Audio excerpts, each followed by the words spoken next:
మంటలు వేస్తుంది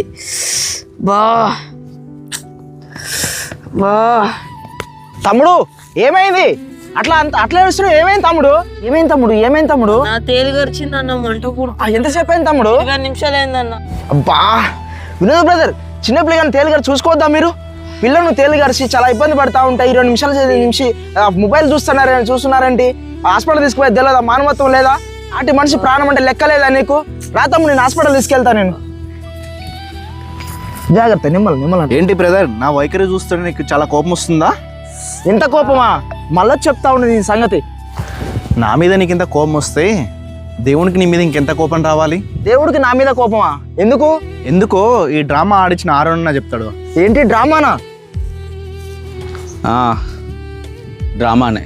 నీ తమ్ముడికి తేలుగుట్టిందని, ఆ తేలుగుట్టిన బాధతో ఆయన ఇబ్బంది పడతా ఉంటే పక్కనే ఉన్న వినోద్ బ్రదర్ పట్టించుకోకపోతే కట్టలు తెంచుకున్న నీ కోపంతో వినోద్ బ్రదర్ మీద అరుస్తున్నావే.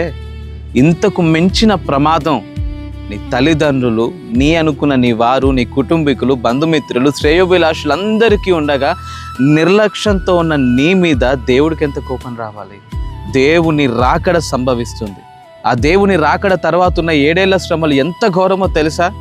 విడవబడుట ఎంత ప్రమాదకరమో తెలుసా? నరకాగ్ని జ్వాలలు ఎంతటి యాతనో తెలుసా? వీటన్నిటి గురించిన కనీస స్పృహ లేకుండా ఒక నామకార్థ విశ్వాసిగా దేవుని సన్నిధిని నిర్లక్ష్యపెట్టి ప్రార్థన విడిచిపెట్టాం, భక్తిని విడిచిపెట్టాం, భగవంతుని అవసరానికి వాడుకునే వస్తువుగా మార్చేశాం.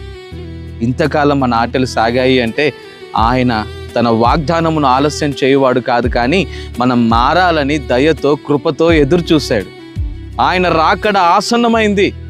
సువార్త చేసి అనేకులను దేవుని తట్టుకు నడిపించాల్సినటువంటి మనం ఆ పని చేయకుండా తినుచు, త్రాగుచు, సుఖించుచు దేవుని సన్నిధిని కేవలం ఒక ఆట విడుపు స్థలముగా భావించేటువంటి మూర్ఖతలోకి వచ్చేసాం.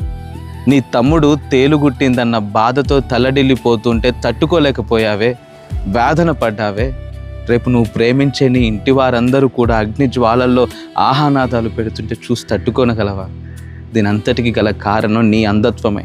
ఓ గుడ్డివాడు మరొక గుడ్డివాడికి దారి చూపించలేడన్నా. ఇద్దరు గుంతలో పడతారు. నీ వారిని రక్షించుకోవాలన్న కాంక్ష నీకుంటే కనుక మొదట నీవు రక్షణలోకి నడవాలి.